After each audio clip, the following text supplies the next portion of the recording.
This is Pod Populi. Podcast for the people.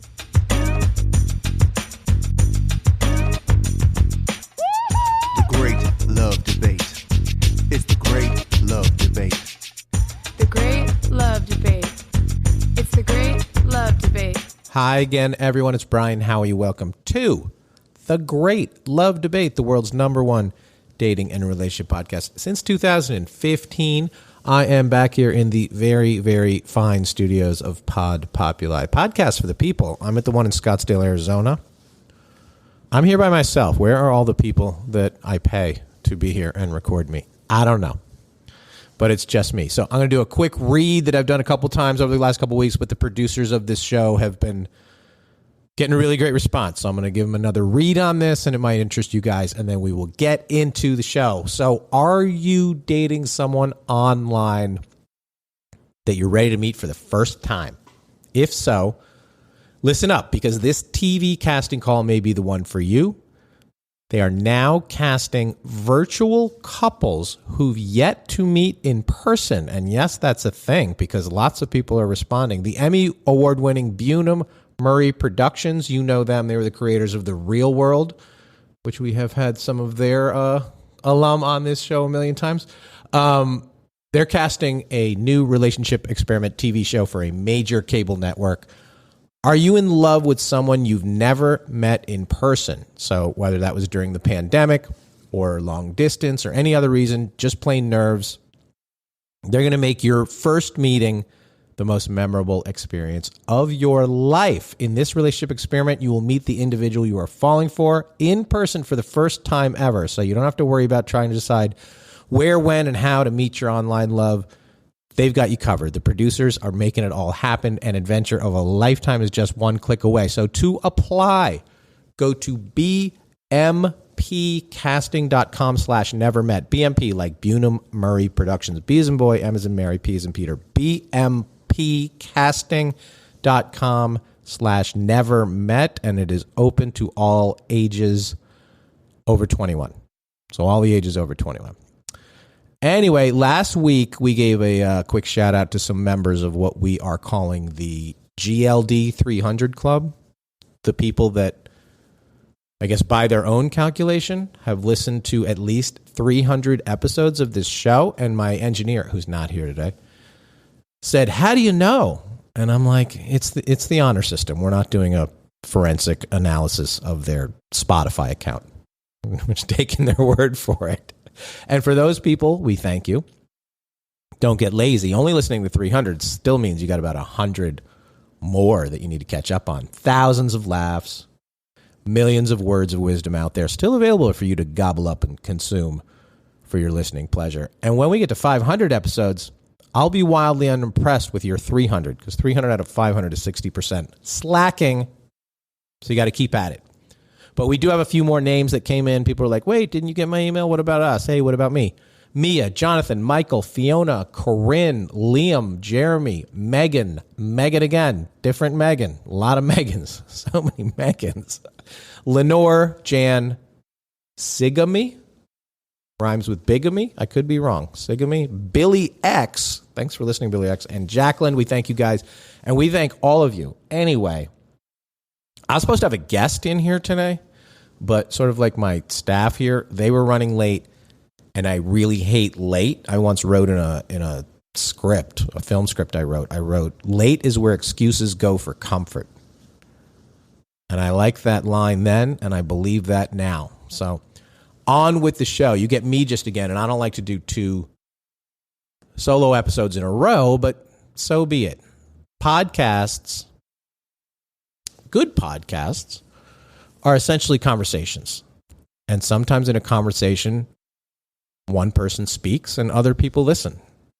That doesn't mean the people who are listening, like you guys, doesn't mean you're not participating.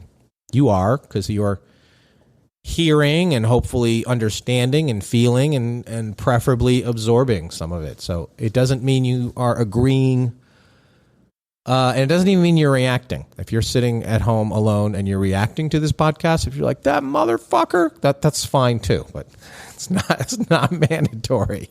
But you're a part of it. The audience is a part of a podcast, even when it's just one person doing the podcast. And you loyal listeners, especially you GLD 300s, know that it took me over 2 years before I ever did a podcast by myself.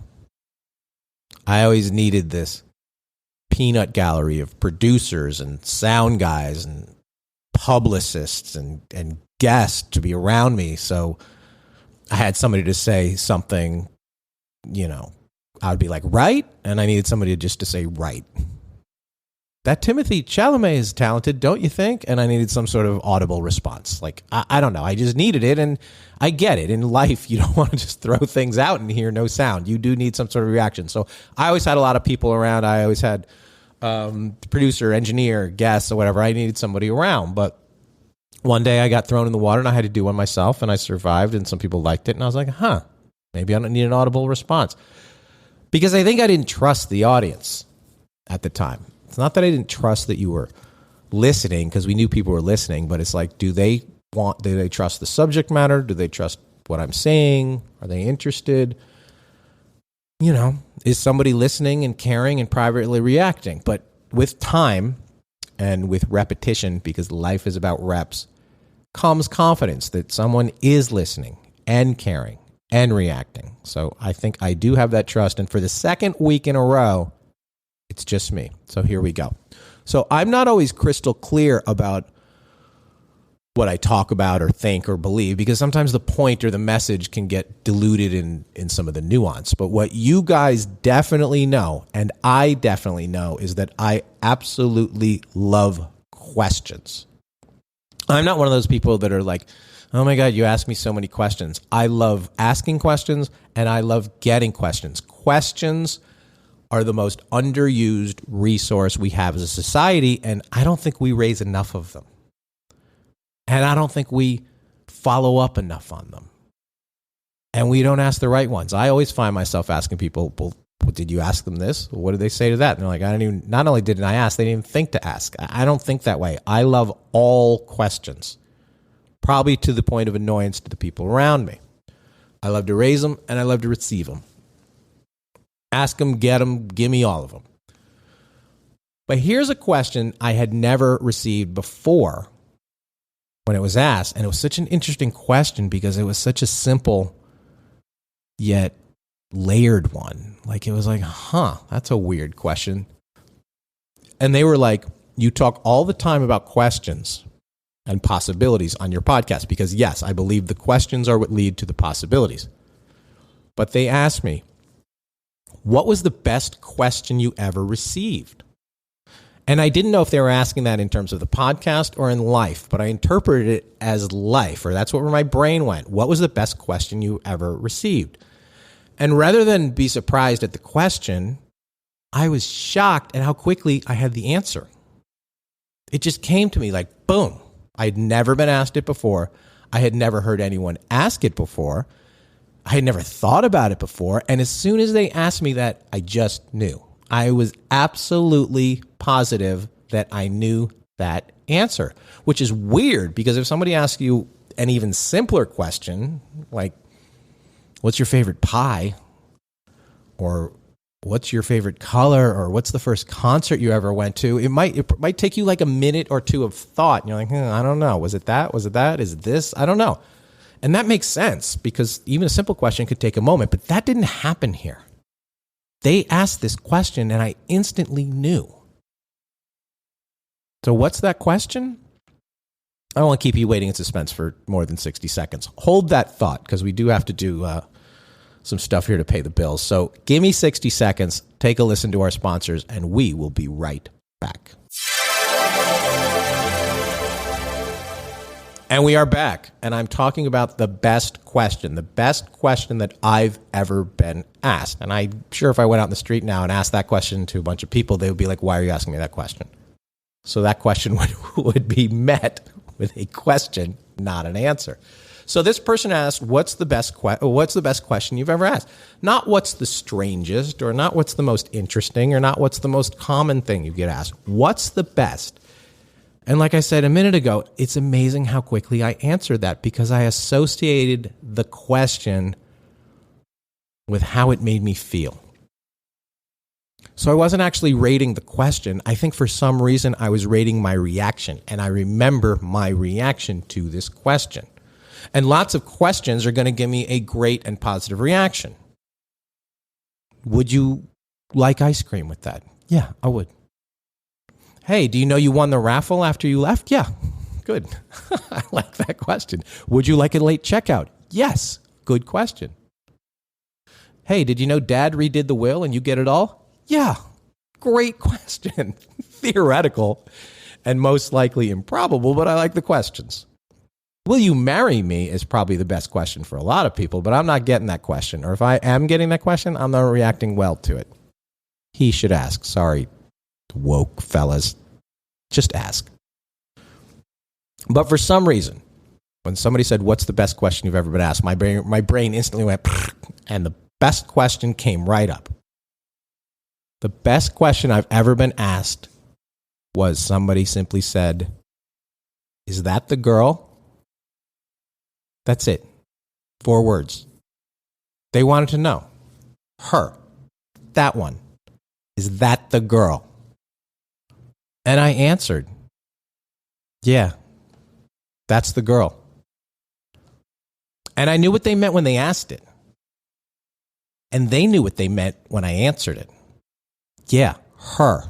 That one. Of all the girls, that's the girl. And I love saying it. And I love thinking it. And I love knowing it. And I told her. And I think she liked me being asked it as much or more than me answering it. That recognition. She liked that. 4 words, 2 sentences, 1 feeling.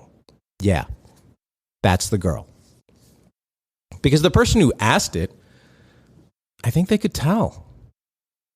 They could tell there was a girl, and that girl seemed like she could be the girl. So they asked, is that the girl? And we've talked about before on this podcast how there needs to be another term for girlfriend, who isn't just a girlfriend, who may not be your fiance or your wife or your husband or your boyfriend, you know, all of the sort of formal terms. And I thought there needs to be something that defines this person, the girl, that people can understand. Same with guys. You're dating a guy. This guy's different. He's special. He's above the other. He's not just another boyfriend. He's my boyfriend doesn't seem sufficient, you know, because you had one of those when you were 15 probably. And you had one in college, and you've had about 30 since then. But this person didn't really ask that. They didn't ask, are you dating that girl? They didn't ask, is that the girl you've been seeing? They didn't ask, hey, what's her deal? Or what's your deal? They went right to, is that the girl? The girl. Meaning something about the way she looked, or the way I looked at her, or the way we were together. She seemed like, so that's the one. That's the girl. And I knew what they were asking, and I knew what my answer meant. Proudly. Like, yeah, that's the girl. Those 2 sentences, they were for the person who asked me, but they were also for me. And they were absolutely for the girl. And I know there's a fraction of you around here being like, don't call girls the girls. This is probably not the podcast for you.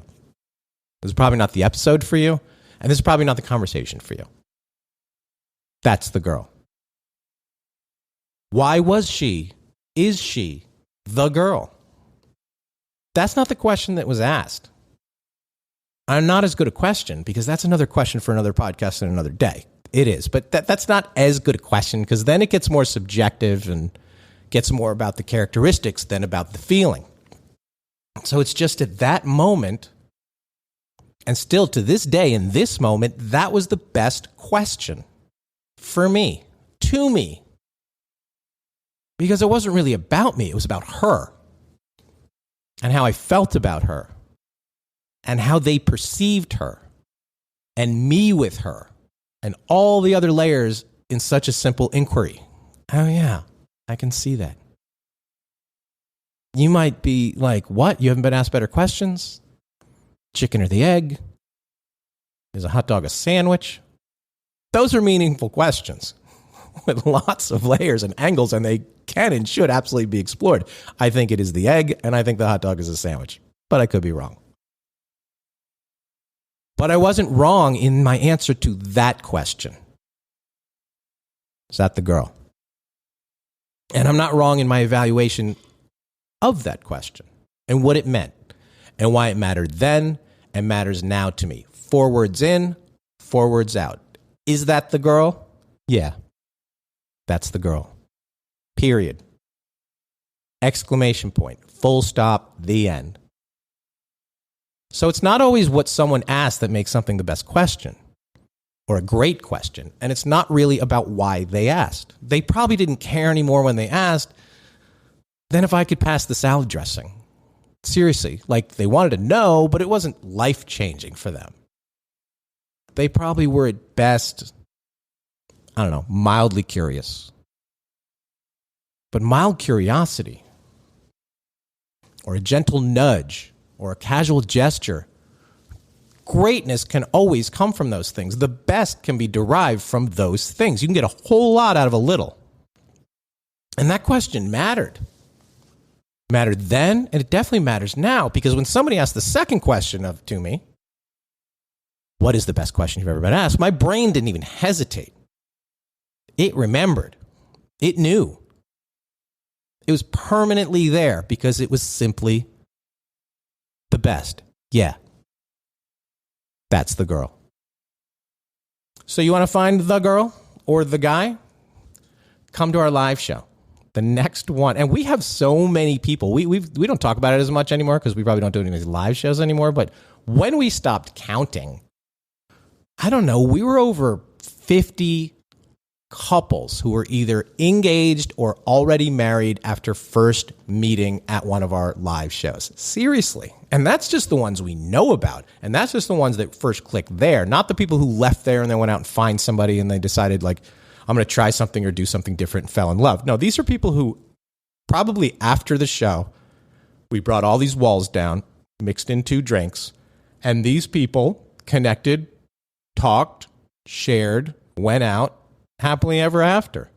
So good for us, great love debaters. And it wasn't anything we necessarily said or did, or we certainly don't match people up, but we created an environment where stuff can happen. Ask the right question, give the right answer. Stuff can always happen. Can I buy you a drink? Yes. Onward. So anyway, August 31st, live at City Winery in Nashville. Tickets are on sale at citywinery.com, greatlovedebate.com. September 21st in Boston, Massachusetts. Another City Winery. It's a little bit different, but it's just as lovely. Again, citywinery.com, greatlovedebate.com. Please shoot us an email if you have an answer to that question. What's the best question you've ever been asked? Or if you think I'm nuts thinking that's the best question, and if you think I'm nuts, too bad. That was the question. And that was my answer. Yeah, that's the girl. Shoot me an email, greatlovedebate@gmail.com. Please, as always, like, share, follow, and review this podcast. Your reviews mean a lot in the podcasting ecosystem because, as always, at the Great Love Debate, we never stop making love. See you next time.